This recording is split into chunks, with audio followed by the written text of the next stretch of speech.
Hey guys, welcome back to another episode of the Music Den.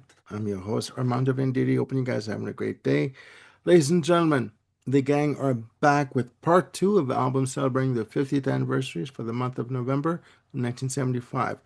Coming along with me for part two of this journey, as in part one, we have the one and only Ken Cheshire. How's it going, Ken? It's going great, Armando. Thanks for dragging me along in this. Yes, ladies and gentlemen, it was really bad. He was kicking and screaming. It was a mess. I'm telling you right now.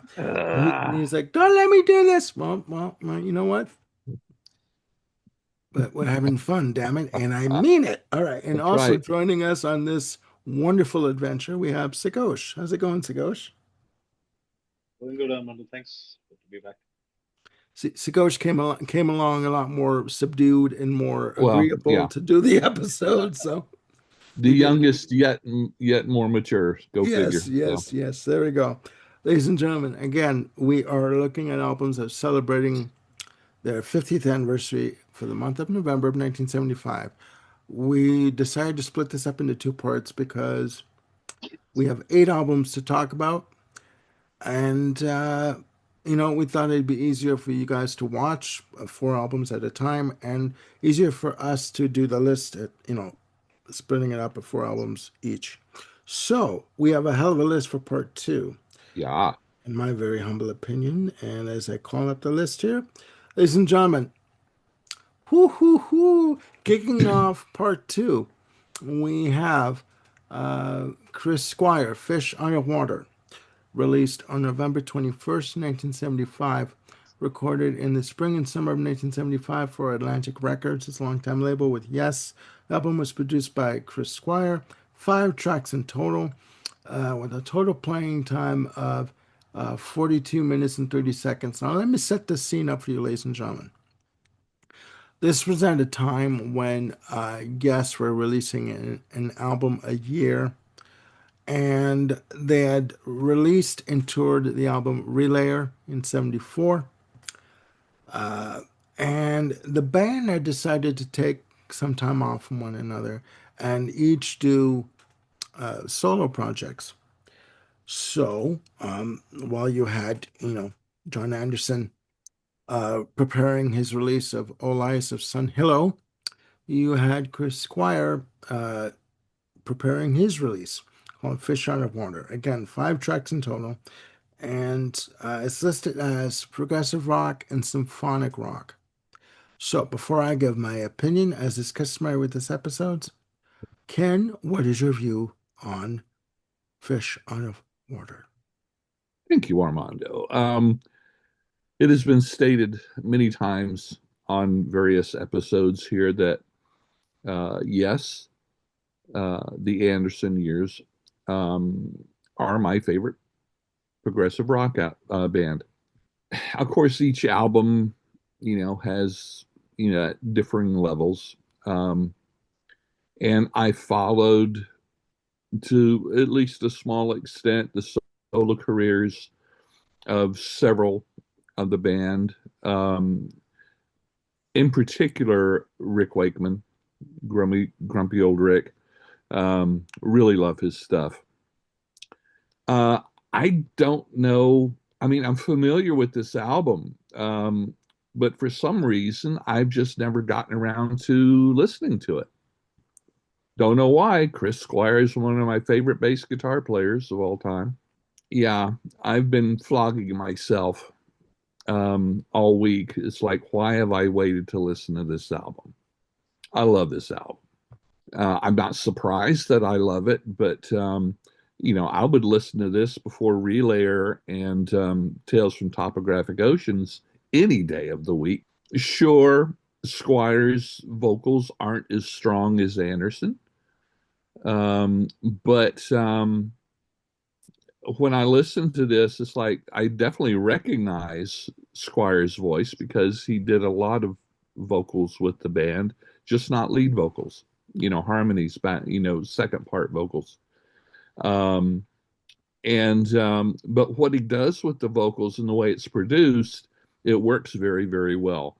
And he does a lot of uh, vocal dubbing So you've Double got really tracking. nice Yeah. vocal harmonies on this album. Yeah. Um, there's some wonderful one of the things that really sticks out is Jimmy Hastings' flute work on several of these songs. Um, it stands out because first of all, he does a wonderful job, and his part is I think excellently written and executed. But also because we never really heard anything like that on a Yes album, so it's almost like Yes with a little bit of Jethro Tull, thrown in there. I think this album works best if it's played in its entirety. Um, I like the way that the sequence of songs, the way they run into one another, just really almost it does give the prog sensibility of being a long, single long, piece. Track. Yeah. Yeah, like Close to the Edge or whatever. Hmm. Um, I really do like it. It was, and the opening track, Hold Out Your Hand, really catchy opener. You've got the bass guitar basically working as a lead guitar as far as the melody going on. Interestingly enough, and wonderfully enough, he doesn't do that with every song. It's not, primary bass guitar instrumentally on every song. And I think that's very, very smart. Um, because it's not just him standing out in front of a band and saying, "Look what I can play, look what I can do." So many of these songs, the bass is mixed equally with the other instruments, um, and lets the other instruments in the arrangements stand on their own, which they really do. And it's really got it really follows up the last track, "Safe." Um, uh, is really an epic yes-sized ending for me. Yeah. So it really he wasn't one of the primary songwriters for Yes, but I really wish he had been because this makes me really wonder what other wonderful music they could have produced as a band. Um, I get you what know, you're saying. yeah, I get it. if they'd used more of his solo compositions or however you want to put it. Um, yeah, no song particularly stands out there. It's for me, it's five tracks, and I think it's a very solid five tracks. I've gone online to see um, if the big box set was still available at a reasonable price, and guess what? It's not. So this is a box set I probably won't be able to buy, but that's okay. It's got a two disc deluxe edition remix remaster, I think from uh, Esoteric. yeah, I think 2015 maybe. Yeah. Esoteric Uh, music did it. yeah, so I'll settle for that. But Chris Squire, fantastic bass player, great songwriter and performer. I am definitely going to be diving into more of his solo material, and I've got a copy of this on order. So love it, love it. Okay. Wonderful. Go All figure right. for me, yeah. You know what? If you can find something worthwhile listening to and enjoying while doing these, you know, doing research for these episodes, that's wonderful. That's great. You know. Oh yeah. All right. Sagosh, your view on fish out of water. So I had a sort of similar experience to Ken. I think one of the things about progressive rock for me is that a lot of the major bands did so much of work by themselves uh, as bands. Like there's a fairly large amount of discography to dig into over there. And then if you start going off into offshoots and side projects and solo projects and things like that, it is really quite. a number to deal with. I think Yes, particularly, have such a long discography, and if you add up the solo members' works, it goes to a pretty crazy, unmanageable amount. I think that is probably the reason why I took a long time to discover this. I was peripherally aware of it. I think I may have heard the album once or twice, but it didn't really sort of stick in my head. And listening to it again for this session really reminds me that there's a lot to dig into. I mean, the primary work might be the main band, but these guys are all phenomenal talents. They're not just going to do second-rate stuff on their solo albums. So that's a reminder to be kinder to them for their solo efforts and not just stick with the band. I thought this was an amazing album. First of all, what an ironic title! Fish out of water makes it sound like he's a guy who's tremendously uncomfortable being out of his band, which is emphatically not the case with this album. I mean, the, for all practical purposes, this is as good as a Yes record of its period. Of course, it helps that he does have some Yes personnel on it. Yeah, Yeah, Patrick Bill Moraz is very Burford and Alan White. Yeah, yeah, they're yeah, yeah, that helps undoubtedly. But yeah, it proves that John Anderson and Steve O were phenomenal talents, but they were not the only ones. yeah, There's a lot more to Yes, and it also tells you, I guess, that you tend to think of bands in terms of the frontman or the lead guitarist or the primary songwriter, but when you listen to these solo works, you get the sense that there's probably a lot of contribution from the other members that either went uncredited or not yeah, commonly noticed. So this is, in that sense, a really fantastic showcase for Chris Squire as as a composer, as a singer too. I think he does a very good job here. Of course, as a bassist, we all know him. His phenomenal talents have been on display with Yes as well. But yeah, he does, as Ken pointed out, he does, perform very much within the service of the song. yeah, He's not going overboard here, although maybe on one or two tracks there is a sense that the bass is mixed higher up. But overall, he's very much working within the context of what the song needs. And of course, the absence of lead guitarist or the ability of Steve Howe means that these songs are yeah, a little more keyboard driven. There is a sense of a lot more keyboard and synth on these songs as the major component, so to speak. But again, as Ken pointed out, there's some very good flutes and sax and other things that you don't commonly hear on Yes records. So it works within the sphere of the music we know and love by Yes, but at the same time, it brings something new to the table, and it's consistently interesting, consistently excellent as far as musicianship goes, and you know the songs are sophisticated, they're yeah, complex. There's a lot to drink in here. There's a lot to enjoy.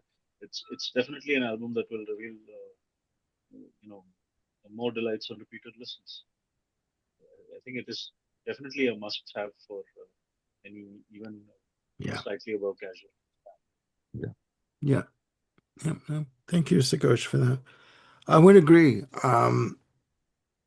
I picked this up on vinyl, the original Atlantic, excuse me, release um, years ago. And of course, it ends up in my collection, and I rarely listen to it up until this listening session for this episode.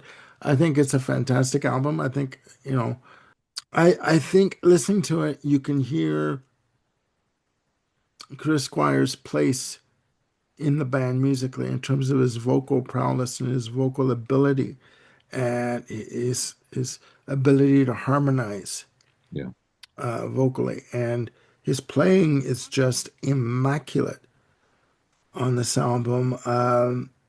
And you have a good combination of shorter tracks and longer compositions.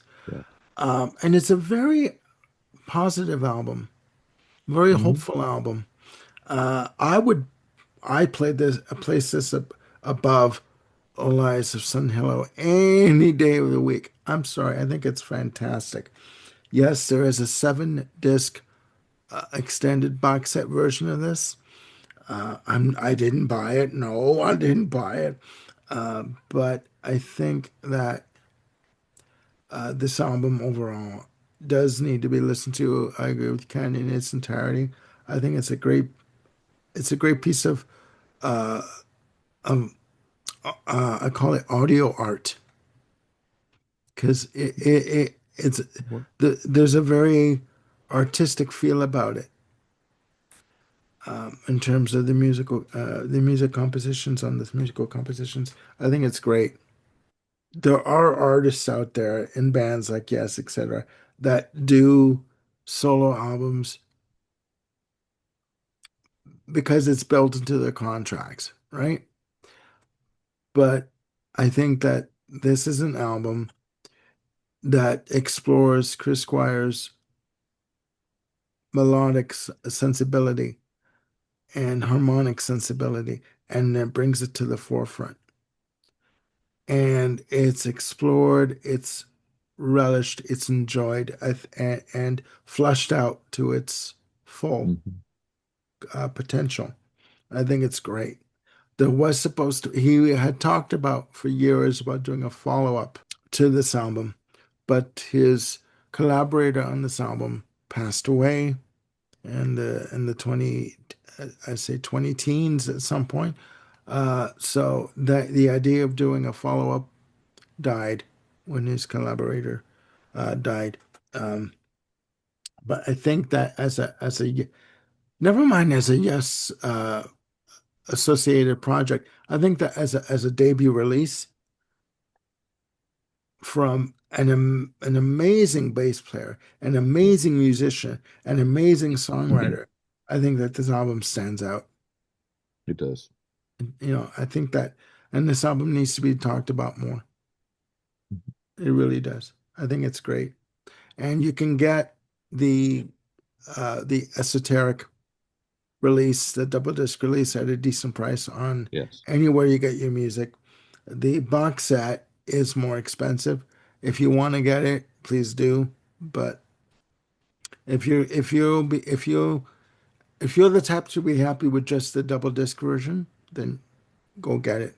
Because if you're not listening to it, you're missing out on something Yeah. wonderful. Wonderful. This is not an album to be put on, by the way, just as background music. This is an album to be put on.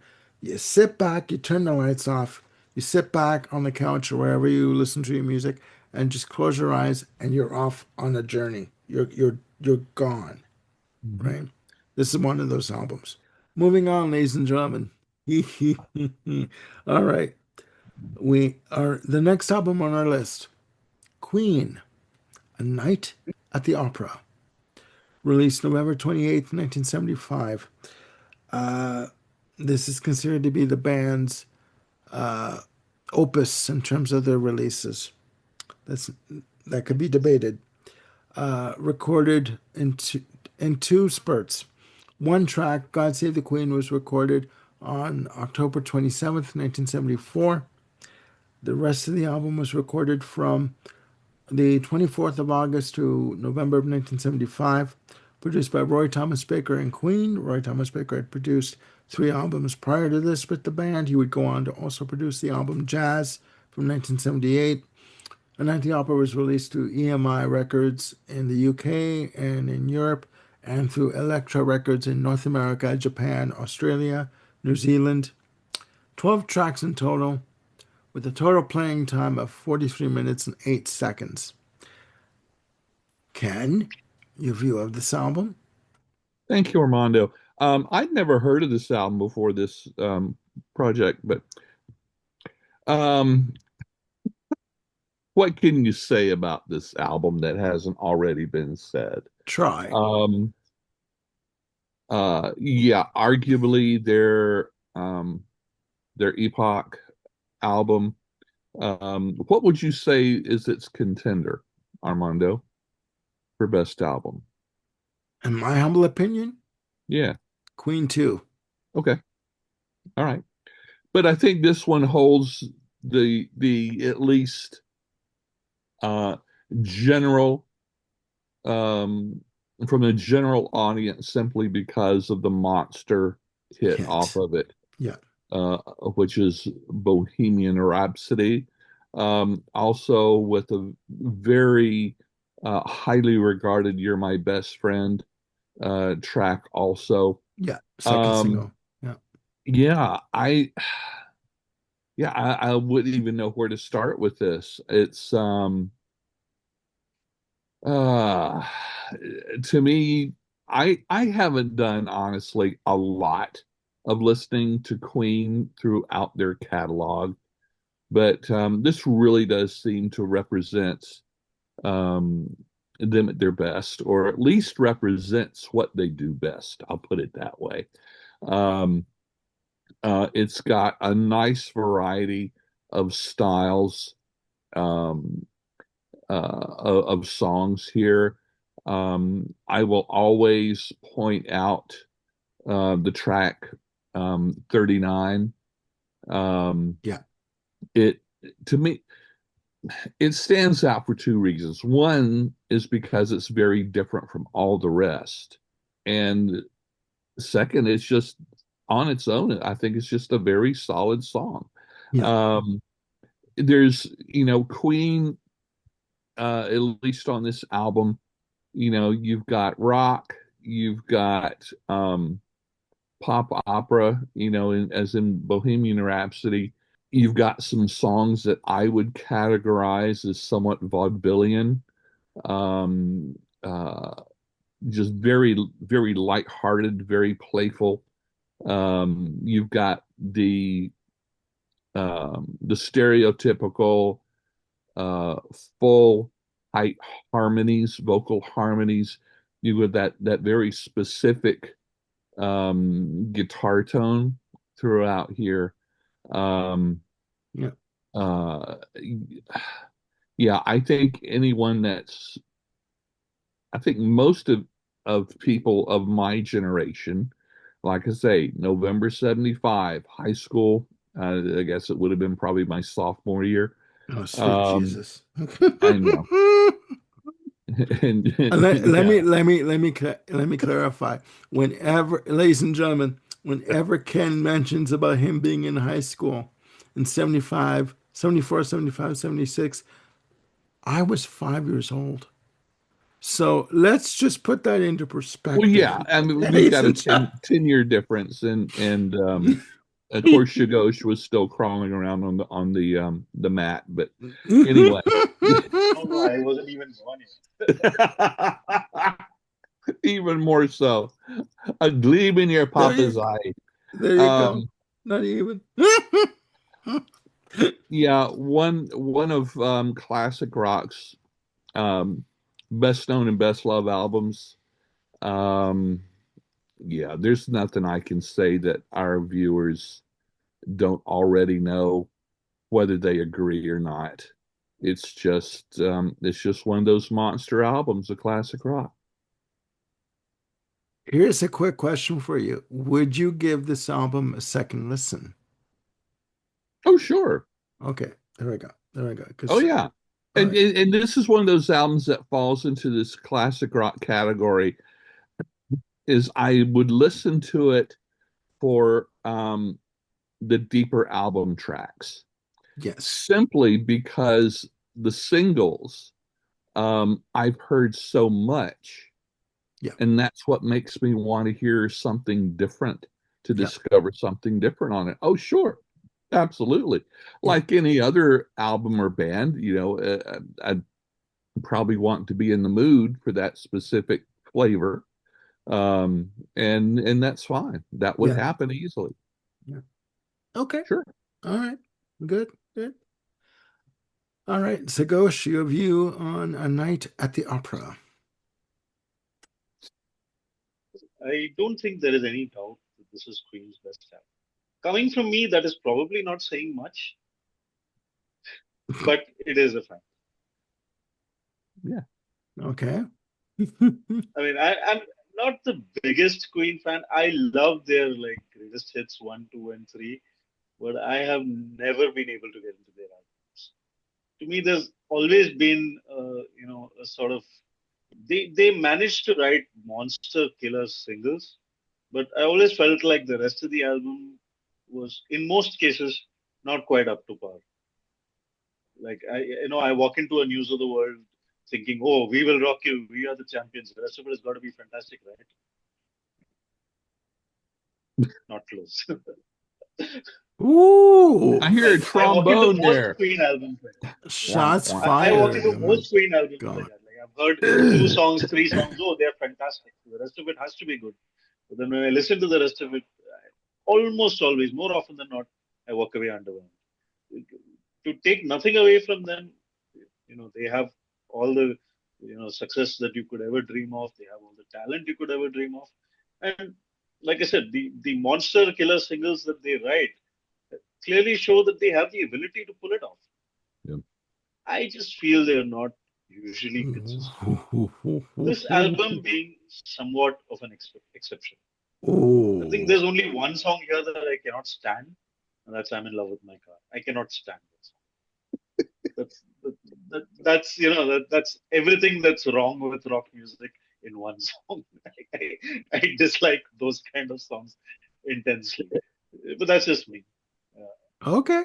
the rest of it is uniformly very good. Whew. Some of it you could live with not hearing again because it's ringing in your head all the time, even if you never listen to it.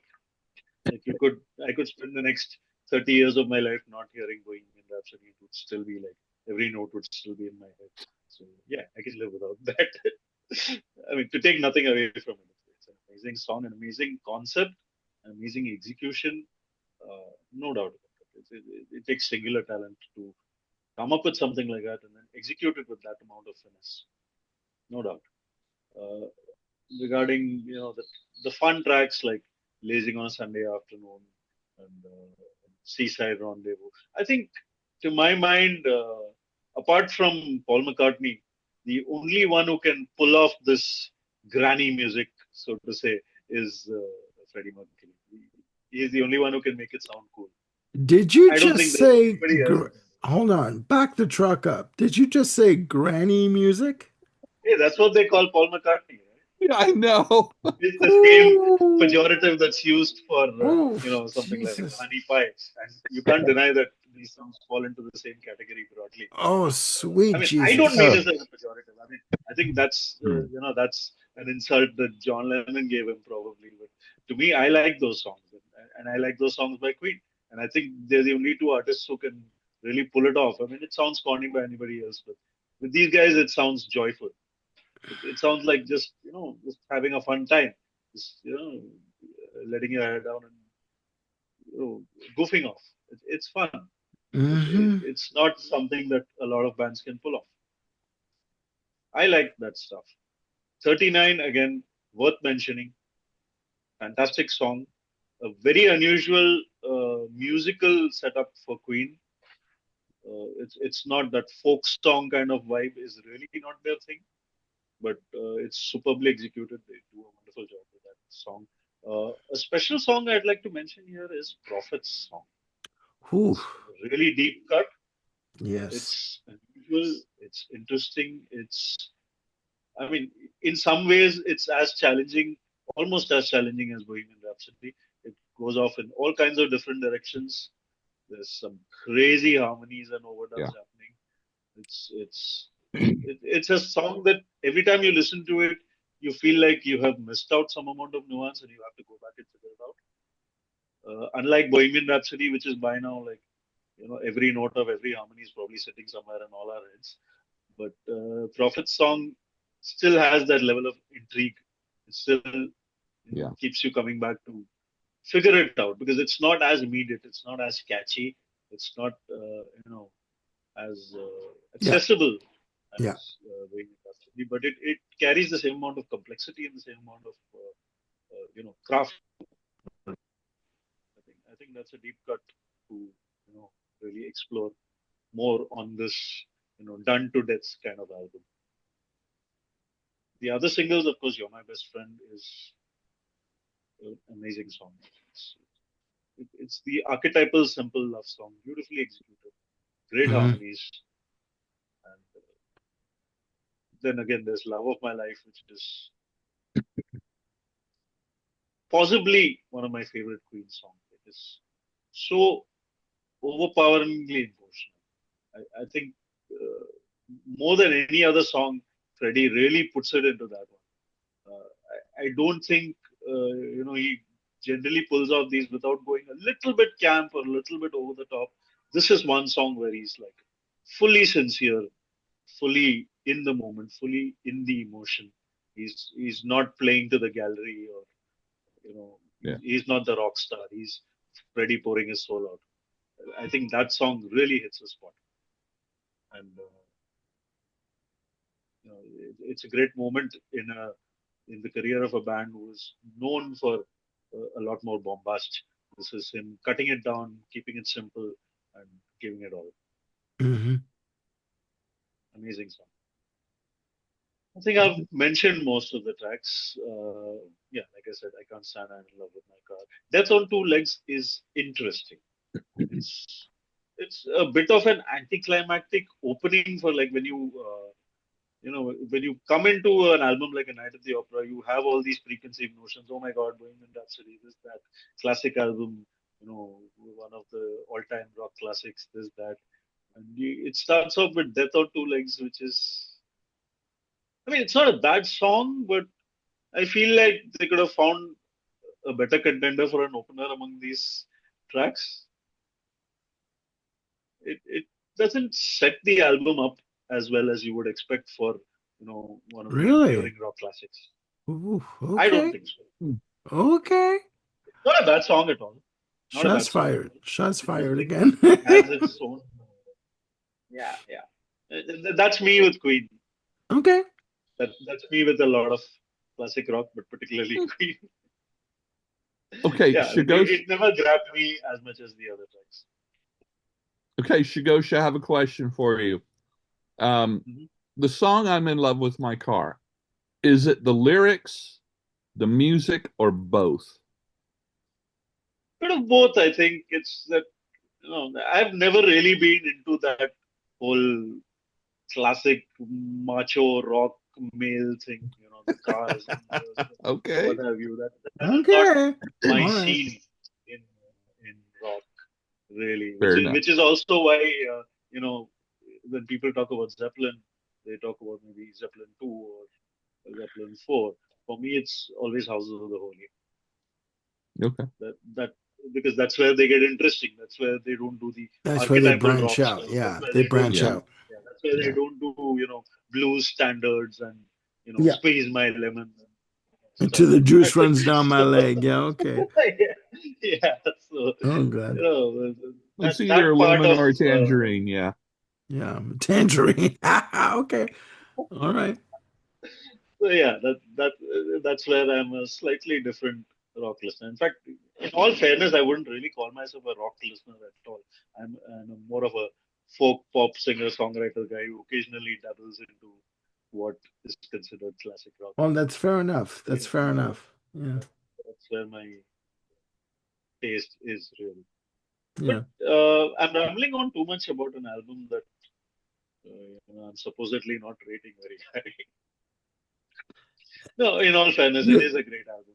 I'm not you're going to take giving anything away from it. It's you just, Queen are not really one of my favorite bands, but I'm not taking anything away from this. This is a great talent. This is a yeah. bunch of guys at their peak doing their stuff, and they have all the adulation, they have all the sales, and they have all the success to testify to it. And Yeah. you can't argue with that. Y- Yeah. Yeah, you see, well, thank you for that, Sagoshan. For someone who's not much of a Queen fan, you gave a pretty good uh, review of your opinion, pretty positive opinion of this album. For me, okay, everybody and their dog knows I'm a Queen fan. Everybody knows since the age of 12. Everyone knows that. So Yeah. um, for me, this album for me, I've gone on record as saying that Queen 2 is my favorite album. And it is. but you cannot deny the potency and the power of what is a Night at the Opera. In terms of, first of all, the history that went behind it. Number one, this at a point this was where the band were at odds with their management, with the Sheffield brothers from Trident Audio Productions. They signed a new management deal with John Reed, who was managing Elton John, and he said, "You guys go and make the best album that you can make, and I'll deal with the management." And a little side note, they were looking for other managers, and they were almost signed with Peter Grant, who managed Led Zeppelin. Okay, but his deal was, if you sign with us, then you have to leave EMI and Elektra, and you have to sign with Swan Song, right?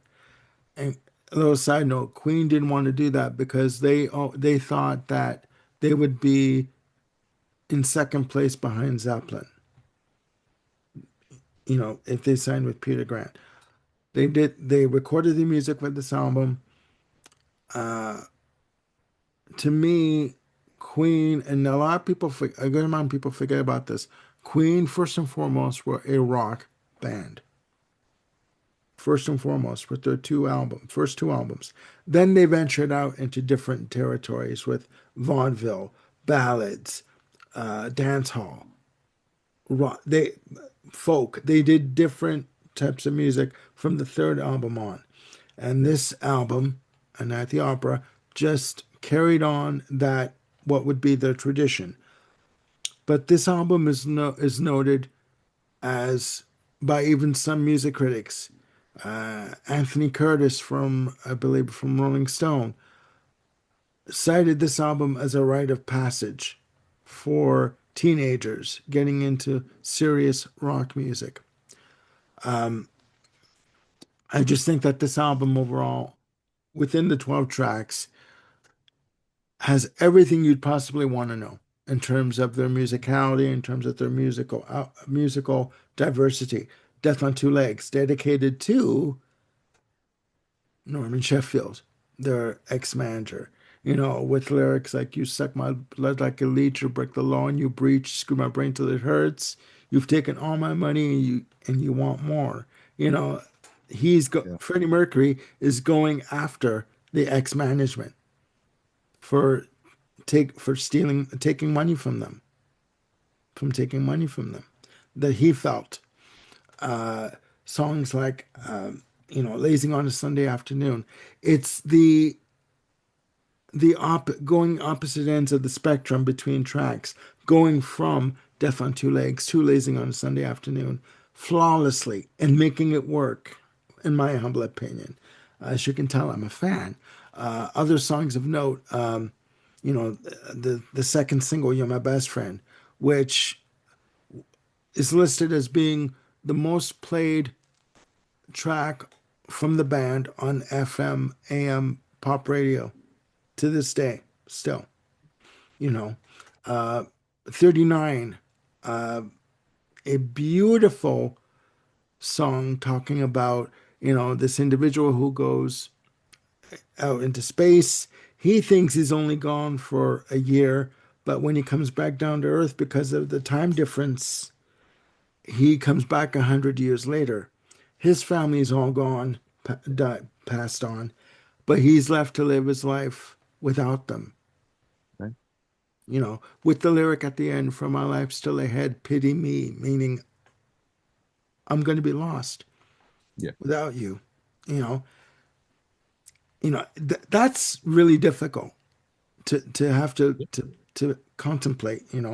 Other songs of note on the album, "Sweet Lady," another May composition, a waltz rock track, Hmm. heavy as all get out. Then you go into, "Seaside Rendezvous," which ends off side one. Another dance hall kind of lighthearted track. Beautiful harmonies, wonderfully done, just executed beautifully.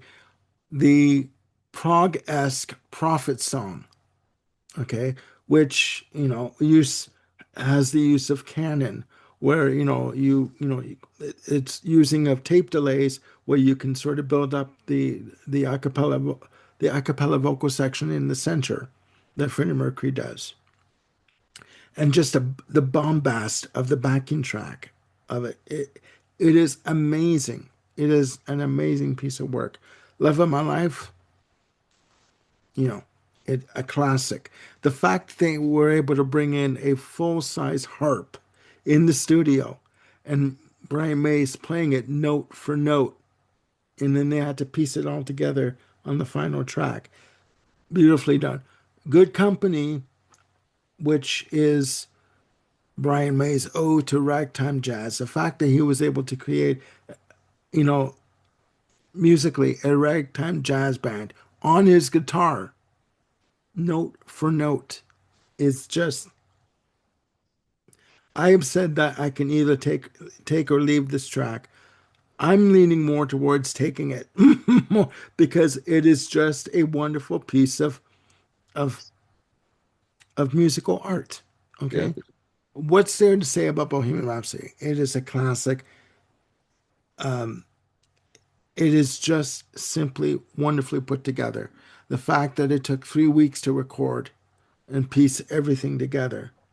And there was a rumor of there being an 8 minute plus version. There's no such version of this track that is available.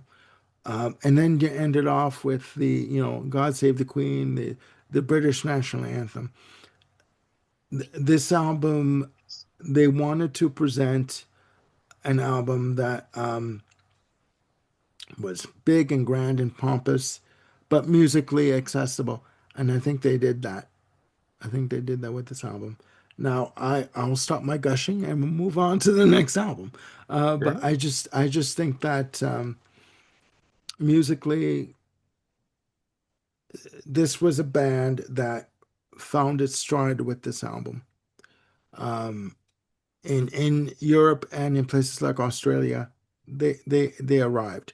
It took them a while for North America, but they were one of those bands that were still growing and still like musically and getting their audience, in terms of their album sales. But you know what? They were also releasing albums at a time where they were allowed to do so. They were allowed to find their sound and allowed to do things that today musically you probably couldn't do, in the studio. You wouldn't be allowed to because record companies they want the hit, right? So I don't know where you would be today if you would release an album like this, where it would fall. If it would fall between the cracks, or if you would get the recognition that it so rightfully deserves. You Sure. know. Now we're going to move on, ladies and gentlemen. I'm sorry. Gushing is over. I'm done. Fine. Okay. The the next album on the list, also released on November 28th, 1975, Supertramp, Crisis What Crisis, recorded in the summer of 1975, released through A&M Records, produced by Ken Scott and Supertramp, with a total playing time of 47 minutes and 24 seconds. Now, again, let me set this up for you. This album followed the massively critical success of Crime of the Century, and the band were under pressure, no pun intended, to follow up the release of Crime of the Century with a new album. So they were basically touring and writing at the same time. But I'll give my opinion of this album at the very end. Ken, your opinion of Crisis? What Crisis? I really like Supertramp. I always have. Um, I don't, in my own experience and brain, don't really differentiate as far as popularity or quality of their albums. Of course, Breakfast in America would be um, more commercially successful than critically successful. Yeah. That's okay. You know, a good paycheck, goes a long way. Crisis, what crisis is? It's just a very it's a very comfortable album for me, and in a good way. This is a feel good album for me. It's first of all, I find Supertramp's music um, always to be very melodic, and you've heard me say many times on this channel when talking about an album or a song is, where's the melody? There's a lot of melody in this album, and that just really does, catch my ear. The musicianship is always, including here, just top notch. The production, I think, is wonderful. Um, it starts off a little bit surprising for me. The song Easy Does It is a little more subtle than what I usually think of for a album opener. Um, but then it goes right into Sister Moonshine, which is it's very upbeat, it's very cheerful. It's almost like Easy Does It is a prelude to Sister Moonshine. And the two must be taken together and used as a really strong album opener. But that's just me. Um, I think Sister Moonshine is much more commercial and easily accessible to the non-Supertramp um, out there. And then it really starts Ain't Nobody But Me. And then we start getting into the real more proggy and a song that's much larger in scope.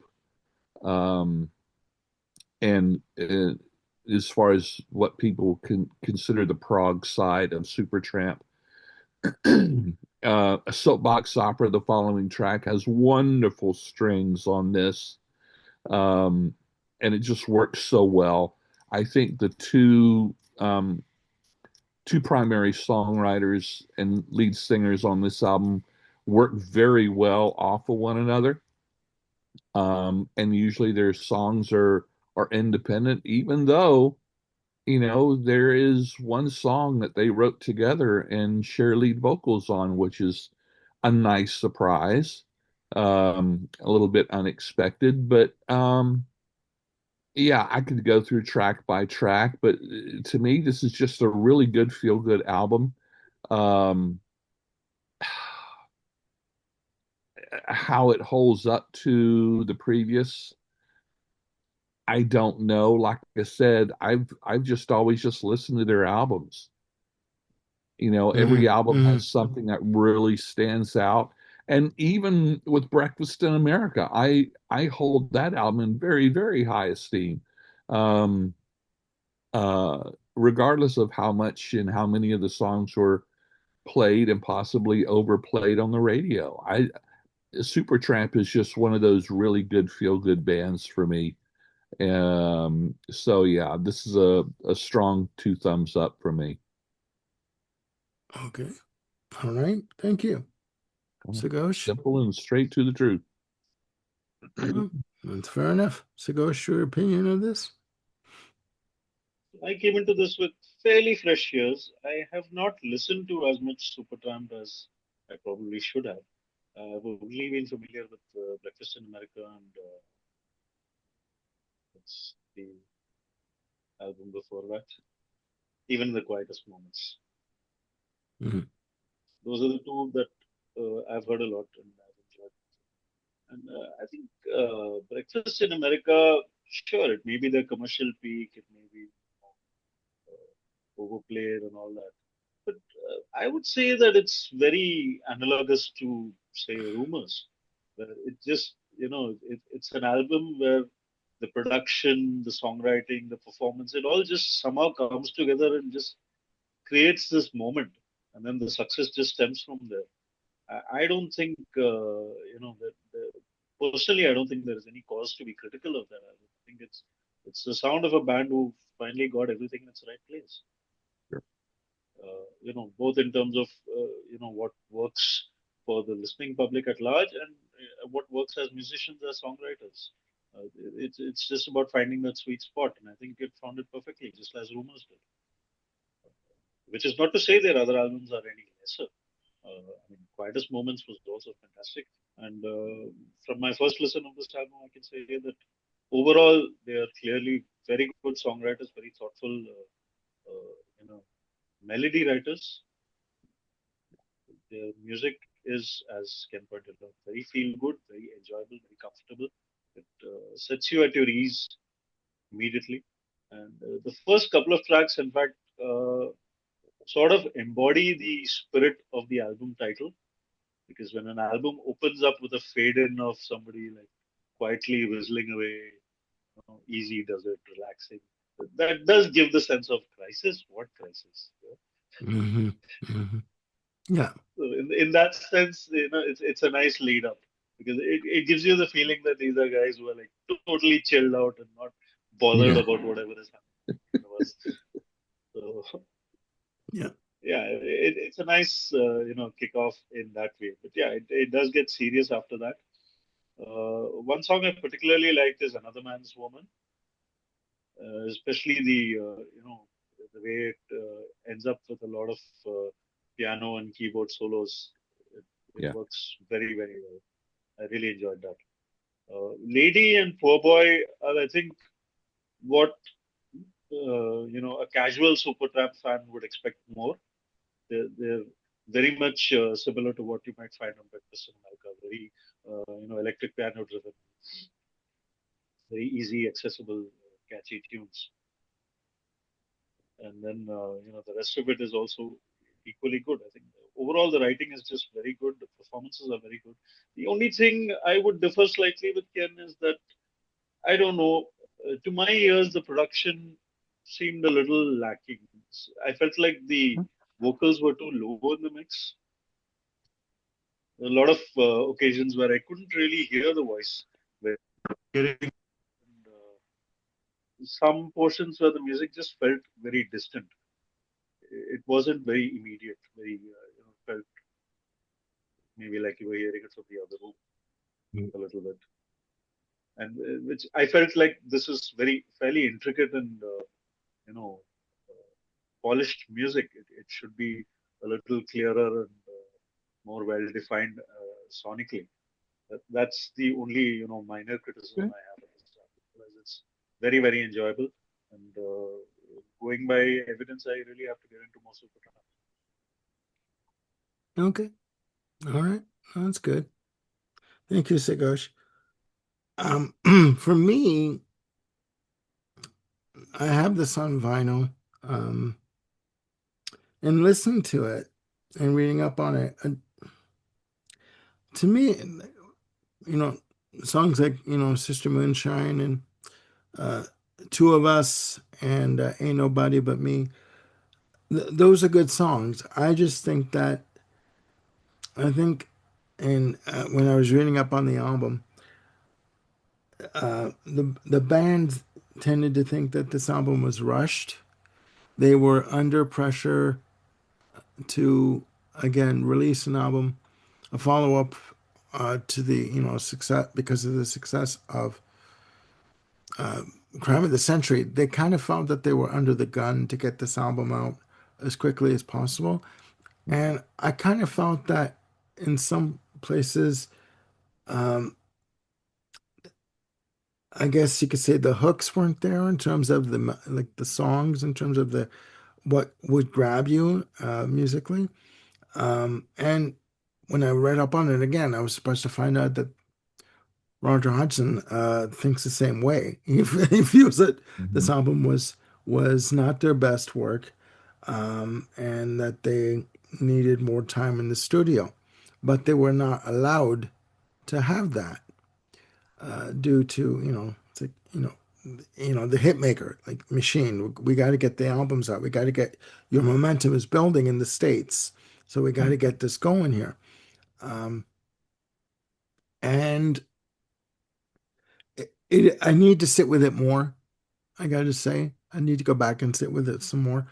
It is sad to read that this was where the the musical partnership of Rick Davies and Roger Hodgson started to fall apart because they did not get along. Yeah. as human beings, as friends, and because um, Roger Hodgson wanted to go more of a rock pop area, and Rick Davies wanted to go into more of a progressive rock area, and they had trouble coming together in terms of having a compromise. I when I read that, I was just like, "What? You stayed together for how long, and you felt this way about one another? Like, just amazing." But that's what they felt. So, um, is it as good as Crime of the Century? No. Uh, should it? Could it? Could it have stood to stay in the pot a little more, like cooking it a little bit more, making it a little more, tweaking here and there, possibly. It's just not as memorable to me as Crime of the Century. Um, Right. and again, I was surprised to find out that Roger Hodgson feels the same way about this album. But again, you were in a time where you were allowed to have, say, one hit album, another album that maybe didn't do so well, and you come back with another one, even in the quietest moments, that did very well for them. So, Sure. so yeah, that's my take on Crisis. What Crisis? Ladies and gentlemen, we finish up this series of episodes with an album that, to me, I'm going to say this off the bat, was quite meh. Anyways, okay. We have the last album on our list here in part two. Keith Jarrett, and I hope I say this right, the Clone Concerts. Released, sorry, yeah, released on November 30th, 1975. Recorded from the recorded on the 24th and 25th of January 1975. Released on ECM Records. Recorded at the Opera House in Cologne, West Germany. Produced by Manfred Eicher, with a total playing time of an hour and 6 minutes and 7 seconds. This album is a live release with two compositions released in four parts, all instrumental and on piano. Ken, your view? Okay. I didn't discover this album or listen to this album until about 10 years later. I wasn't familiar with it when it was released. When I was in high school, Armando, Uh-huh. the but when I was in college and Okay. in 83, 83 through 86, um, uh, and of course, this came up. It's live, it's improvisational, it's solo piano. I love piano. Um, Keith Jarrett is just was just phenomenal uh, pianist, and what really made me curious about this album was the fact that it was improvisational, and because I find um, sometimes in my career I have found improvisational very tricky, um, and piano is not my best instrument, but if I had my choice, it would be. I love piano and what you can accomplish with it. So comparing or putting those two things together, improvisational piano, I always find just absolutely fascinating. Um, and I think this was um, really, I mean, ECM at the time weren't known for releasing um, wide range best-selling albums, Yeah. known primarily as a jazz label at the time. Well, also Um, on ECM, you had other artists like Pat Metheny at the time, etc. So, exactly. Yeah. yeah. But for them to release this as a double album, I thought, wow, that's putting a lot of faith behind this. So I think this album is very, very well done. I found some of the only thing I can say, well, not the only thing I can say negative. I found a little bit of what the microphone would pick up from, um, I perceive as audience members, little vocalizations or what I found that a bit distracting, but oh well, that's my problem. But it um, gets a little bit old after a while. Um, I think what he's doing is brilliant. I think it's wonderful. Um, but for me, this album is something that I would use, and I said this about an album in the part one of 50th anniversaries. I would I would use this in the background primarily. This Hmm. isn't something that I would listen to in the foreground. I can see I that. would use this in the same way um, others would have ambient music, which is not my favorite genre, but kind of playing in the background. This would be something at a dinner party or whatever that I would have playing in the background while we're having, you know, scintillating conversations, shall we say. Oh And Lord. Okay, go on. yeah. But like I said, for what it is, Scintillating. yes, I think it's incredibly well done. It's just a little bit too much for me. Yeah, yeah, Um, yeah. do I wish I could play this? 1000% yes. However, I can't, and it's just not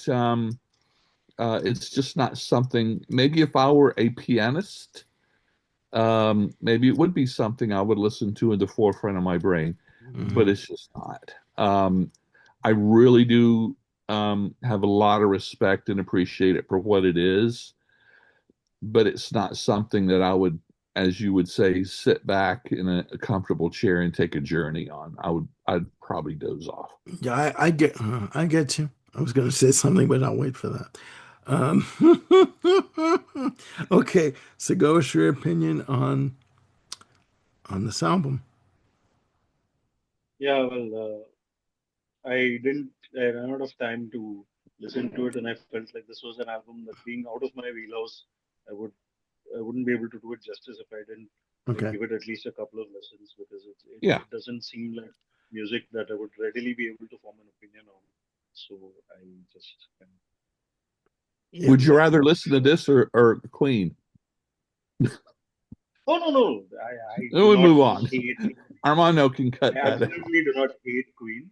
I just find I that know. they're the greatest band for me. I mean, I am No, I perfectly know. happy with not owning it. Yeah. I'm just pulling your Much chain. like, say, Eagles. There are a few bands that fall into that category for me. Yeah, I can see They're what you're good bands, saying. but I can live I with, know. 20 tracks. Rolling I Stones, know. I I can live know. with 20 tracks. I'm I teasing. can understand what you're saying. I still like you. Keep going. Keep going. Okay, so you weren't able to listen to this album in time to give it a It proper makes sense. critique. Okay, I Yeah. understand. Um, my opinion of this album, no. I let me qualify that. I do like the playing. Wonderful player, wonderful musician. A double album of piano improvisation. No, no, no. Um, I can't do it. It was it was tedious for me to listen to. Uh, in terms of going down a journey, I get off the first turn off on the highway. If this was if this is what I had to listen to, I'm sorry, I couldn't do it. I couldn't do it. It's just too much for me.